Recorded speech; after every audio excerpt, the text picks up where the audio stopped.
Roll camera, roll sound. All right, welcome back to the For the First Time podcast. I am KJ, you know me, on the 4s and 3s, because I don't know nothing about the 1s and 2s. Listen here, you guys. I'm going to try placing the microphone on the desk today, because I'm tired, okay? I'm actually exhausted from just general life and being alive. I also wanted to mention, because I don't have a fan base yet, but I know how fan bases be acting. I do have the little Uzi diamond on my forehead right now. Please ignore it. Please. Also, I had a friend who's just starting a podcast as well. And he was like, I think I could really get into podcasts because it's something about having your voice play behind you in a recording that just feels powerful. Right? That just feels like, And like what he was like, you don't know what I would pay to just sit and have a conversation with someone in a podcast room that is not being recorded, that has like no theme, no whatever. It's the idea of us all sitting in a room together and just being able to listen. Ooh, yum, yum, yum. You would eat. Okay. I am going to go. And also I've been watching a lot more like small podcasts, like small as in teensy weensy, barely in viewers. And I think the difference between this podcast and those podcasts is I have a vision. I have a sight line for this. I have a goal. So let's get to that goal. So today, day after Valentine's, we're cracking into love and basketball. All right. Came out April 16th, year 2K. Y2K. All right. So this is like fresh off the press. This is like we are entering a new year, a new decade, a new century. We need some hot, fresh. So we're coming out from director and writer Gina Price Bythewood, who's also directed The Woman King, Women of the Movement, and The Secret Life of Bees. So this is her directorial debut, right? So it's it's a cult favorite, a cult classic. But it had very mixed reviews when it came out. And so I think Gina did something that had not really been done before, but not in this movie. I just mean like her popping out in the scene with a banger. I mean, it probably has been done before, guys. Again, this is for me, educational purposes. But she popped out with a banger, okay? And so we got this film. It's a simple storyline. Got you with the synopsis. Simple story, right? We're rocking with Monica and Quincy love and play basketball together through many life challenges from childhood to adulthood. Listen here. Monica and Quincy love and play basketball together through many life challenges from childhood to adulthood. That is poignant. Okay, that is it. That is what happens. That is what happens. And I love a good flat line. Put it all together, like, come on, man, be real. That's crazy. All right. So to get through some more of that technical stuff before I get into my personal opinion, as we know, producer here is Andrew Z. Davis, who is a producer on Rush Hour 2 and 3, The Family Man. We also have Cynthia Guidry, again, from Meet You in Public. Please forgive me. Sam Kitt, known for The Best Man, Spike Lee, The Man, and Jay Stern. And so the ratings, the IMDb ratings, again, mixed reviews, but like more positive reviews, because it was, let's be real, she wins his heart at the end. Spoiler alert, she wins his heart at the end. So it was given cute. And these two actors are like, they go on, or this is after? Is this after The Best Man? Guys, I don't know if this is, let's look it up right now. I'm actually not going to sit here and be dumb. All right, let's see. That's why I got the keyboard out, actually. This would be after, this is just a year after The Best Man, right? So they've pulled together two pretty, they came off The Best Man hot off the press. Now, I should have reviewed The Best Man because I did see that for the first time as well. And I actually liked The Best Man. Now, everybody did everybody dirt. Okay, this movie is just two people repeatedly doing themselves dirt. That is everybody mama doing them mama's dirt. All right, sorry. So get back to the ratings. 7.2 on IMDb. And again, for people who are new here, because I recognize people may be new here, I include the IMDb and Tomato Meter ratings because I'm advocating for just the casual moviegoer, right? There's not going to be everyone who's getting into the film, like really diving into like reading multiple critic reviews, like reading different understandings, the historical context, all that stuff, which I do a little bit of. Also, if you're new here, I am the research assistant, I am the editor, I'm the director, so if you feel like there's not enough research, take it up with the research assistant. Right now, I'm the talent, okay? Anyway, back to why I use Tomato Meter. Because the average moviegoer is just going to Google the movie, pull up Tomato Meter and trust it, and pull up IMDb and trust it. So I'm just like, let me go off of that. So 85% on Tomato Meter for critics, 95% audience score. Very, very, very high. These are some high numeros, okay? To put in perspective, remember when I said that, let's go to Glass Onion. Remember when I was like, oh, Glass Onion, whatever I said about Glass Onion. I can't remember at this point, and I don't want to embarrass myself. But the Glass Onion has a 93 Tomato Meter and a 93 audience. So we're talking higher than that. A parallel, if not higher than that, on the audience score, which means it was well loved. And we see that. Years and years and years later, well loved, well respected. This movie is toxic. The 85 tomato comes more from that understanding of like balance and like, here, I'll just read some of the reviews. Let's just get straight into it. What are we beating around the bush for?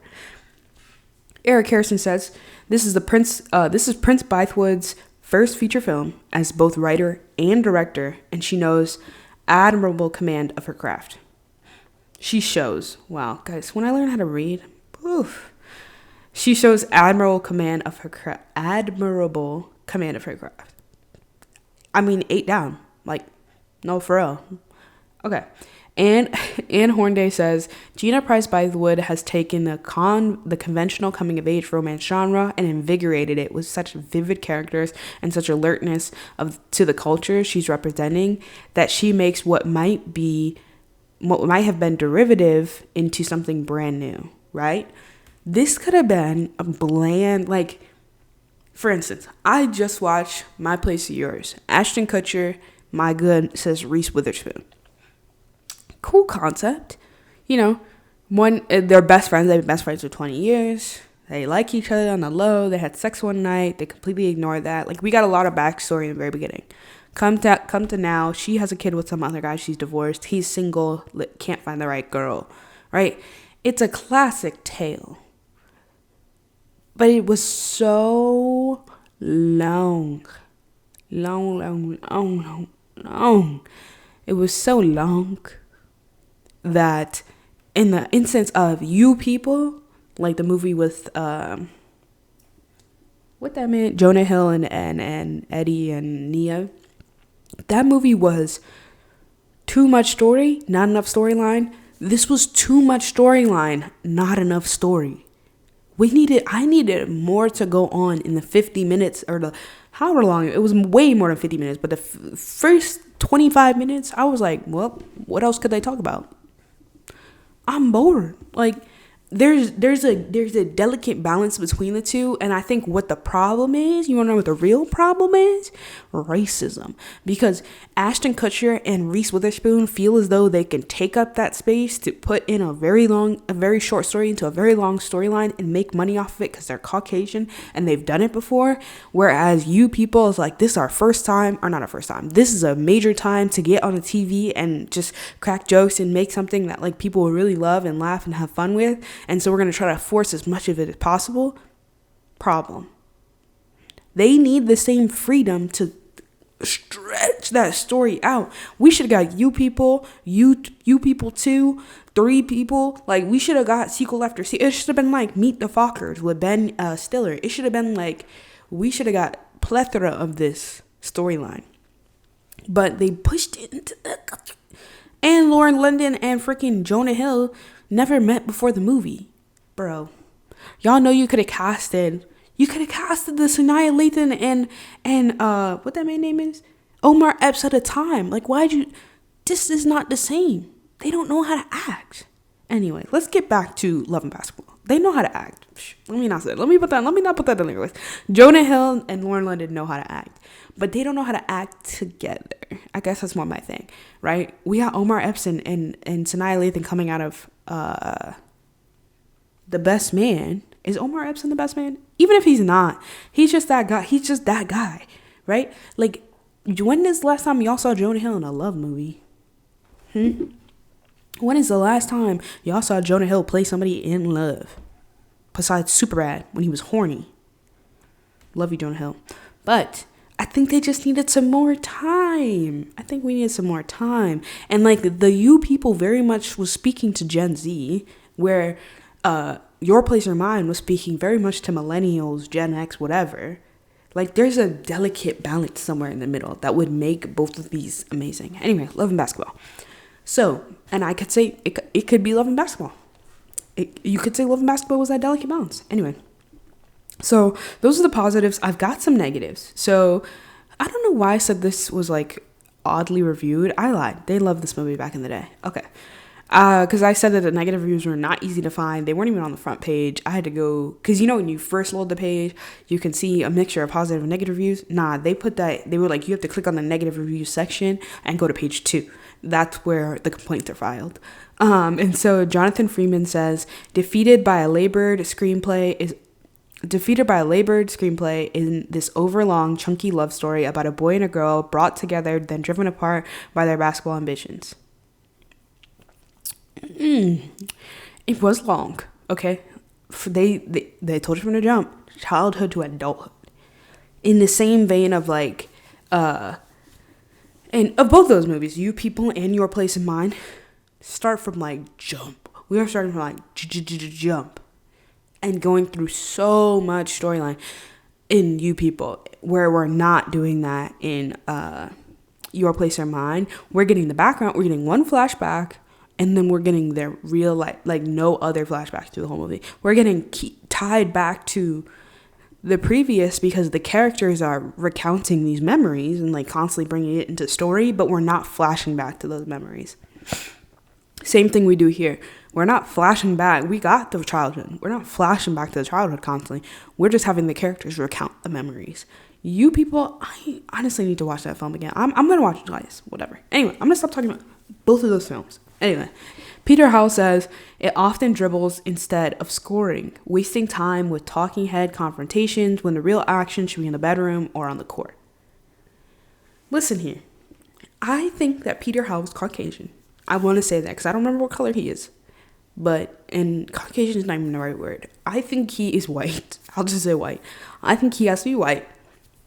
Because the action was definitely in the talking heads. Them barking back and forth for each other, that was action, bro. Like, to the black community, that is the spice. The court, we didn't see that. They gonna dribble the ball back and forth, score, boo, boo, boo. The bedroom, alright, not every movie has to be overtly sexual. Like, they were trying to show love, black love, that wasn't just sex. Come on, bro. Like, keep up. I'm gonna fight the critics. I'm gonna defend this movie, even though I don't love this movie.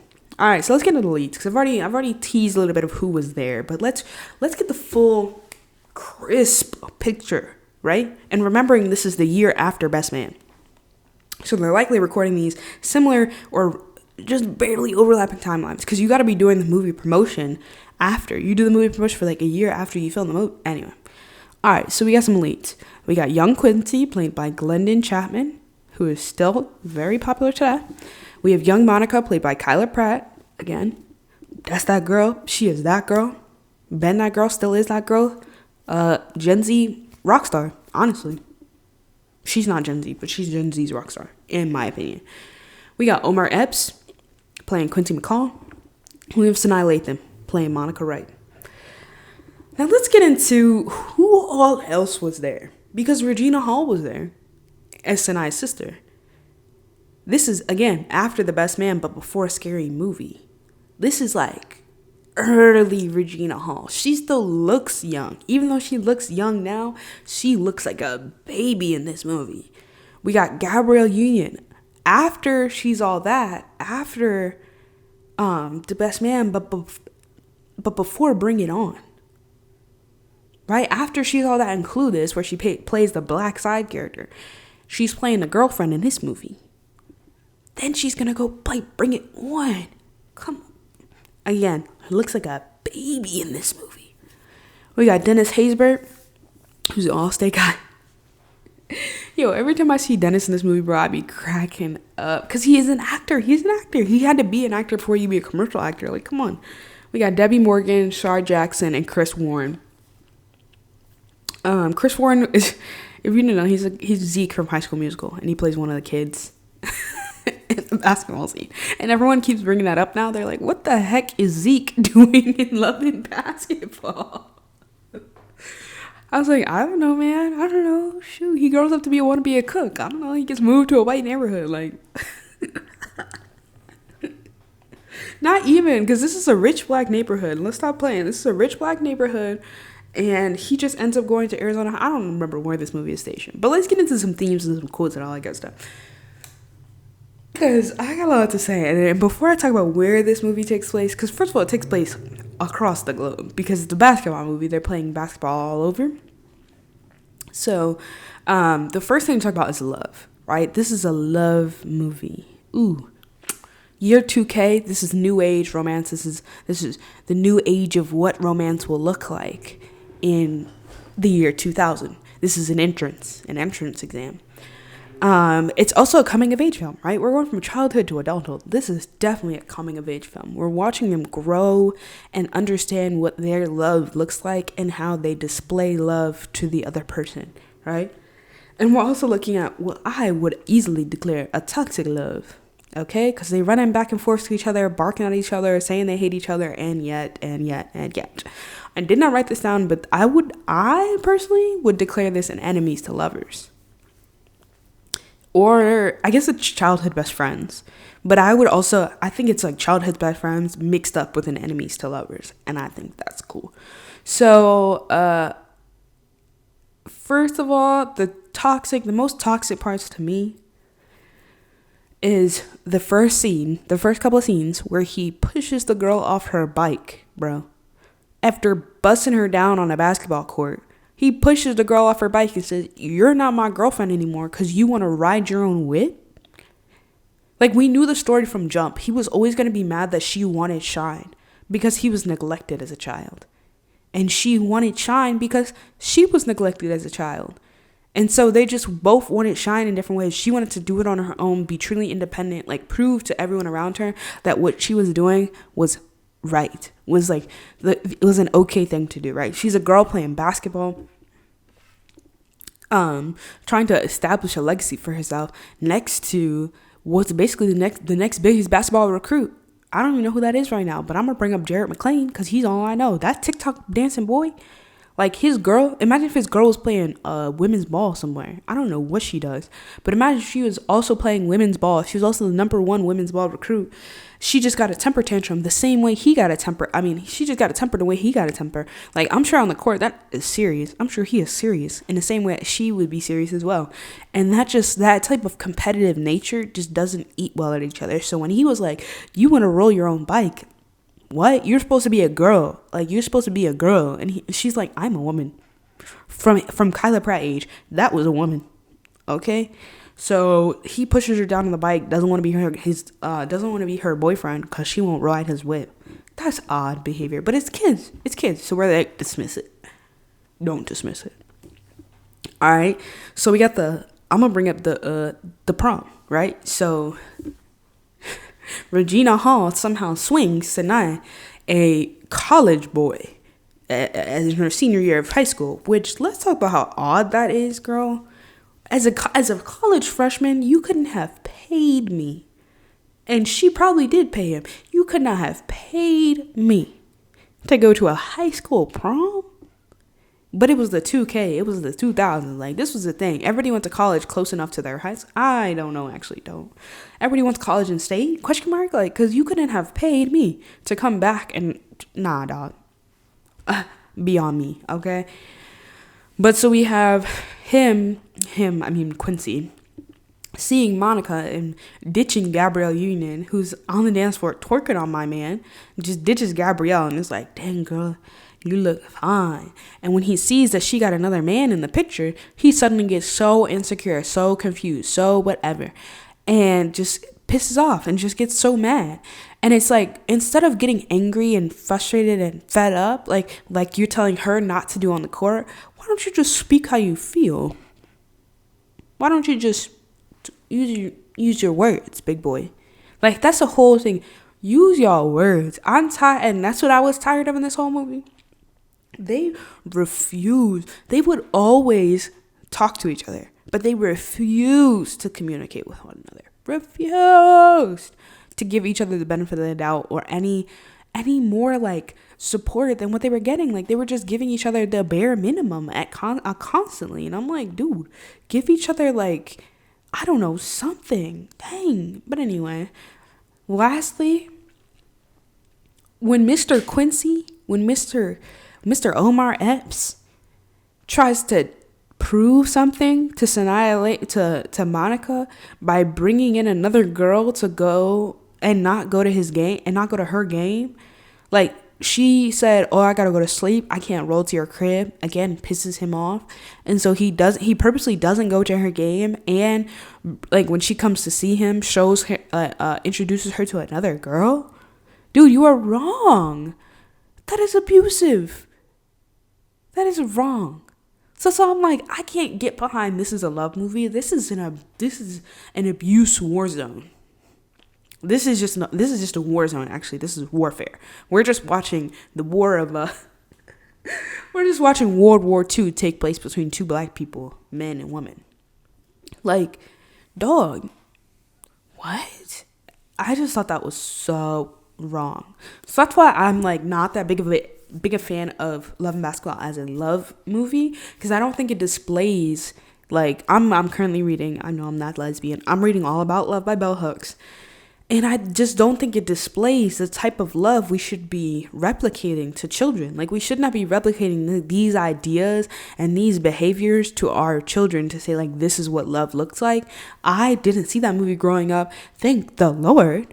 And I know for sure that's not what love looks like. Like, those two like each other and eventually they got to it, but it was like, to true love, like, in this day and in the 2023, that would not fly. Like, dude would have got cut off when he pushed her off the bike. She would have never talked to him again in her life. That's the energy we're raising children with today, because it's like, no longer will I stand in abuse. I will not even be around abuse. Like, I will not even put myself back into the sphere of that. So also to say, I don't think it cracks. I don't think it shakes up love-wise in 2023 for moi. Again, this is my personal opinion. Personal opinion. If you have a problem, you could take it to the front page. Okay, take it to the front page. But anyway, so I wanted to also talk about Black tradition. What exactly I wanted to talk about, I'm not sure. But I think we get two things out of this movie. In addition to this being a love movie between Monica and my boy Quincy, it's also about the love of your parents and how you communicate to your parents when you need more love and support. And I think seeing the two very different families, where it's like Sanaa and Regina Hall, I can't remember Regina Hall's character's name. Sanaa and Regina Hall have such loving parents who are constantly there. Their mother works, quote unquote, tirelessly to feed them, clothe them, bathe. She does work tirelessly. Let me not quote that. She works tirelessly to feed them, clothe them, bathe them. And on the flip side, you see Quincy's parents, where his dad is always gone, and the mom is picking up the weight of two parents, which we are familiar with. And I think that's its own conversation that I'm not going to dip into, because I'm not a man, and I'm not a man who was raised by a single mother. But those men live life differently. They live life differently. I don't know. I am not a psychologist. I am not a man. I am not a man raised by a single mother. So I'm not going to talk on that whatsoever. They move wild. Okay? All right. That's all I can say. They move different. They move odd. That's it. As a black woman on the other side of town, I can't say that. But anyway. But I think it's just like we see these two. again, hostile family environments that breed a hostile definition of love for these children. And we're seeing the direct results of how a lack of care and respect and love in the family environment will directly affect your ability to create romantic love with yourself and another person. Again, if y'all want to go read Bell Hooks, go hit my sis up, because All About Love, chapter 3 is all about this. Is all about this. So I just feel educated in this very second. But again, I haven't finished the book, so don't quote me. But yeah, I think that was really interesting to see as well, is like the family dynamic and how we're teaching children to communicate more to their parents. Because that's what Sinai did in the end of the movie. She was like, Mom, like, she came to her mother for advice. Mom, what should I do? Like, he's about to get married. Like, what should I do? And her mom's like, what do you want me to tell you? Go fight him? Go go play basketball? Like, what do you want me to tell you to do? You messed up. Which is raw.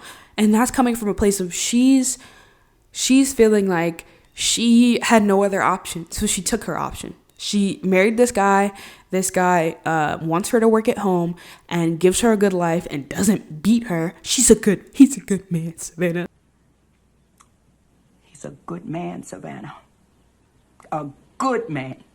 He's a good man. That meme. Doesn't beat her, doesn't whatever. Like, gives her all the money she needs to do work. So she's going to be a stay-at-home wife. Even if she wants to have a job. Even if she wants to have her own bakery. She's going to stay and be her husband's stay-at-home wife. Because he does not harm her. Make it make sense. Anyway, so Sinai comes to mom, is like, Monica comes to mom, is like, Mom, like, I really love this guy. Like, how do I fight for this love? How do I get this love from someone? Because she hasn't been taught how to do that. How do I get love from someone? And her mom's like, girl, you lost it. You're done. And Monica's like, what do you mean I'm done? Like, and gets in this whole conversation and explains to her, like, I've never seen you fight for anything in your life. And get slapped across the face. She said, I've never seen you stand up for anything. Which is true. And that's why Monica is struggling to stand up for herself in this relationship. And in life. She's constantly at war with the ability to stand up for herself. I'm just saying, it is learned. It is taught. It is not intrinsic. Okay? So she gets slapped across her face. Mom's like, I'm sorry. I didn't mean to hit you. You did. That's how you felt. And that was your reaction because that's what you were taught. Right? Kids act out. Kids speak out. Hit them. Okay? But comes to the thing is like, look, I took what I had when I got it. If you want to fight for that man, go fight for that man. Like, go take what you have while you got it. Because you may not get another opportunity, basically, is what she tells her, from what I remember. Which, vibe. Thank you, Mom, for stepping up. Take the opportunity. Right? On the flip side, Quincy's home. We got the daddy who's like, I would never cheat. I could never be a cheater. Cheats a lot. Might have another baby with another woman. Okay? In the same way that Quincy sees, because of his father, Quincy sees women as pawns, as tools, not as people. Right? So when he's like, I'm going to have a girlfriend to put on the back of my bike to parade around the town to show other people I have a girlfriend, that is a tool to him. In the same sense that, like, he's going to get married because he's like, I need a wife to cook me food. That is a tool to him. He's not necessarily truly in love with this woman, but he recognizes at this point in life, I need a wife. And so somebody's going to have to take the spot. Same thing when he brings the girl in after not going to Monica's basketball game and brings the girl in and says, I was trying to prove a point. Tools to him. So that's why I'm like, dude, this cannot be a love story. Because we can't tell children this is what love is. Ain't no way I'm telling my kids this is what love is, bro. Okay, now, although that is a rich, holistic story, right? This is what Black life was. This is what Black love is. Like, I have so many people that I know who are like, I want the love and basketball love. Like, I want that. I want someone to fight for me. You do, but you don't at the same time. I wish I had somebody else to chime off of. Like, I wish I had somebody to bounce some ideas off of. But yeah, I'm just like, bro, this is a great storytelling and a great depiction of Black tradition. And how changes in tradition have bred new souls and new children who know a more temperate version. Temperate, is that the word? Guys, if that's not the word, please. A more temperate version of love, and are able to communicate their feelings a lot earlier on. And like, I can see the story. I can feel it, and I could show this to my children and say, this is what it was. This is not what it is, but this is what it was. And this is why it is what it is. Like, and the idea of how do we communicate to the younger generation, like, this is what was, therefore this is what is. Like, this is a good movie to show your kids and be like, this is what it was. This is Y2K, like, in raw, in 4K. This is Y2K, bro. Because it's got all, it's, I mean, I love the style, the look of the film, everything, the cinematography, killer. The wardrobe, like, it was what it was. The soundtrack, ooh, they had 2 back-to-back New Edition songs. This is what it was. It has so much tradition rolled into it, so much black joy rolled into it, and truth and honesty. And so that's why I'm like, it's great to hold and to have. And it was on the big screen, right? It's in the theaters. It's getting seen. It's getting felt. It's getting created. It's getting turned into a classic. But that is not what love is. And so lastly, I want to talk about like a women director. Or I want to talk about the director being a woman, and a writer who is uplifted by Spike Lee.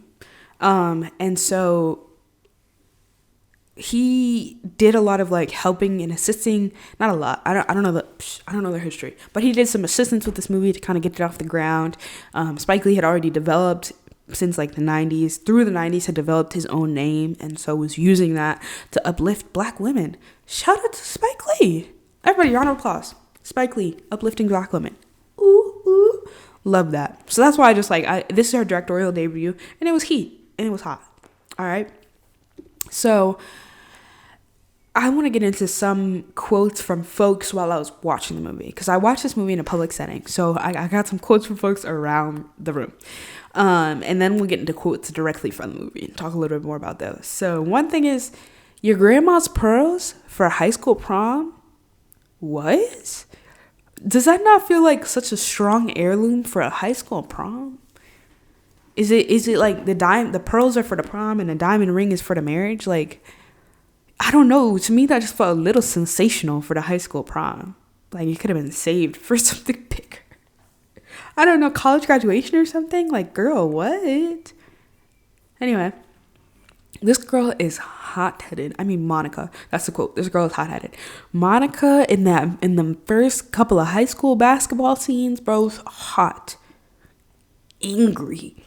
Furious, right? She wants it so bad that she's putting all her emotion into these games. And I think that's what they're trying to say, is like, that same passion that came to the court could have came to the love story, which she did. She brought it in the very end. She brought that passion.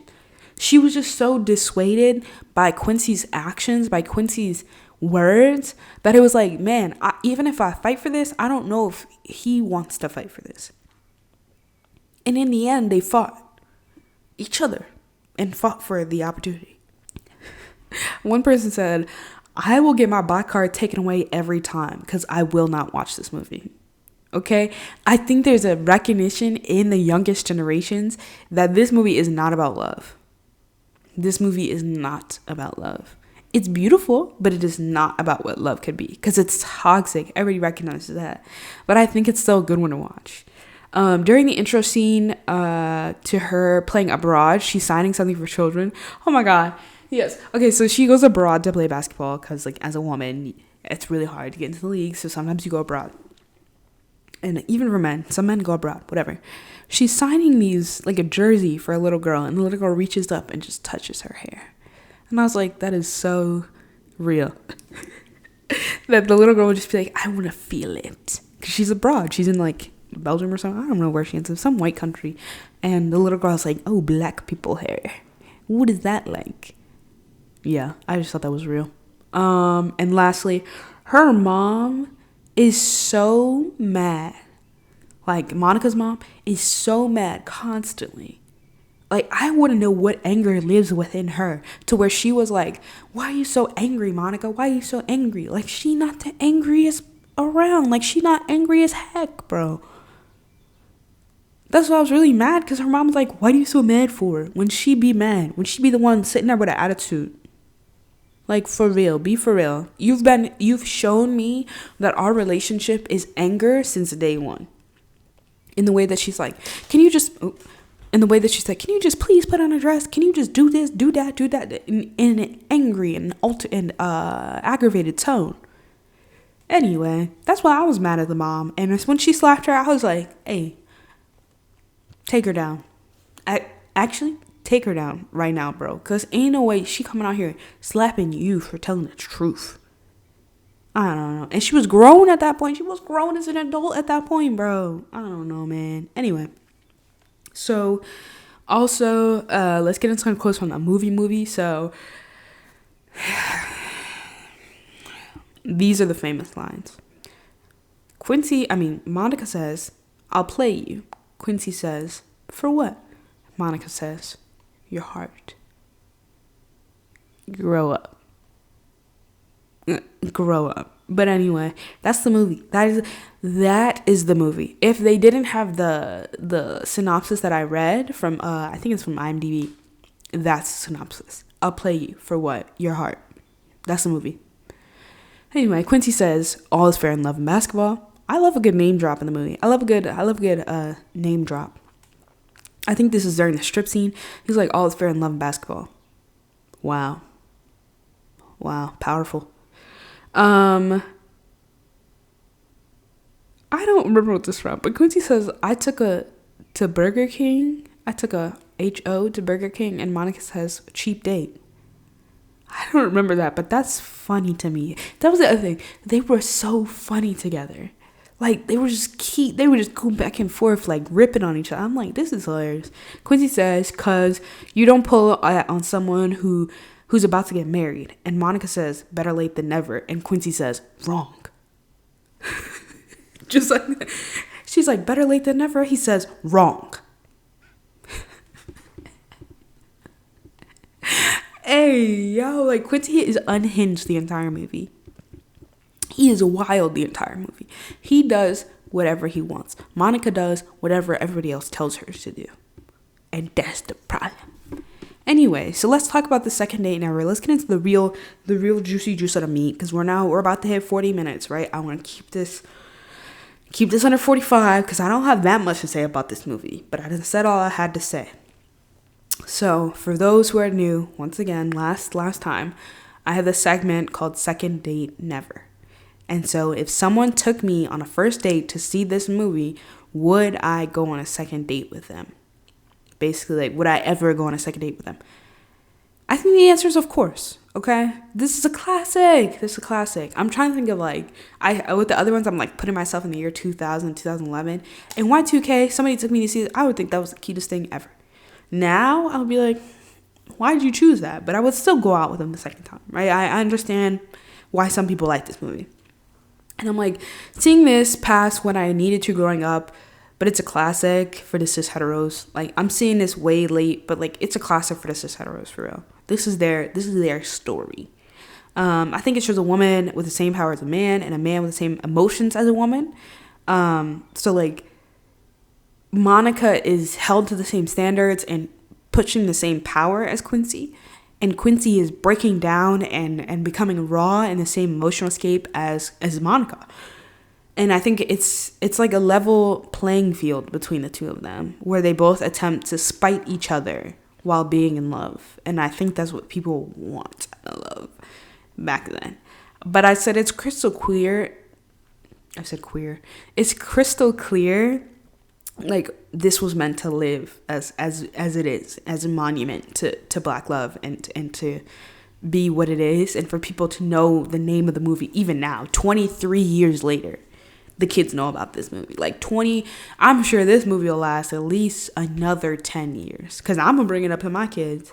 So it's just like the namesake and the emotions of this movie and the discussions that this movie brings up about love and, like, what raw and real and true and respectful and just love looks like will always come out of this movie. And it'll always be a great topic of conversation. So that's my truth. That's how I live it. That's what I think. I'm going to take that part out. That's when I think about love. But yeah, this is not a love movie. This is not a positive love movie. It's a movie. It's a coming of age movie for sure. For certain, it's a toxic love movie, bro. And this is the type of stuff I want to see on screen. I don't want to see you people, okay? I don't want to see a white man and a mixed girl fall in love and argue about Judaism versus, I don't even know what religion Eddie Murphy was trying to play. I don't know what religion he was claiming. Islam? I don't know. Don't quote me. I need to rewatch, all right? I want to see the Sine Lathan of the time beef it out with the Omar Epps of the time. I want to see Ryan Destiny and Keith Powers on the basketball court tomorrow. On the soccer field tomorrow. On the lacrosse field. I don't give a flip. I want to see Ryan Destiny and Keith Powers on the ice. Hockey style tomorrow. Hey, yo. But for real, though, I want to see that. I don't want to see Lauren London and Jonah Hill as black representation. Chica, let's get somebody else to do it. Go ahead and get somebody. I'm trying to think of any other person that I would love to see. Because, like, I don't know. Like, I want a black To All the Boys. Where is that one? Somebody put me on. Somebody get in the comments and tell me what the black version of To All the Boys is. Because I think To All the Boys is the black version of, as the Asian Pacific Islander, kind of question mark, of Love and Basketball. Like, this is two people in tension their entire lives who finally end up together. Is it not? Coming of age? Is it not? Childhood to adulthood? I'm not to adulthood, but we have had 3 movies. Let's get into that. Now, that's a trilogy I need to review as well. But anyway, yeah, like I said, gotta save some minutes. Thank you for joining in. Make sure you subscribe, like, pass it along. If you're listening on the podcast sphere, Spotify is mainly where this lands. I believe it hits Apple Music as well. But definitely give it a review, give it a like. Let them know that you love it and that you want to keep coming back. I don't know why I just cracked every single finger while saying that.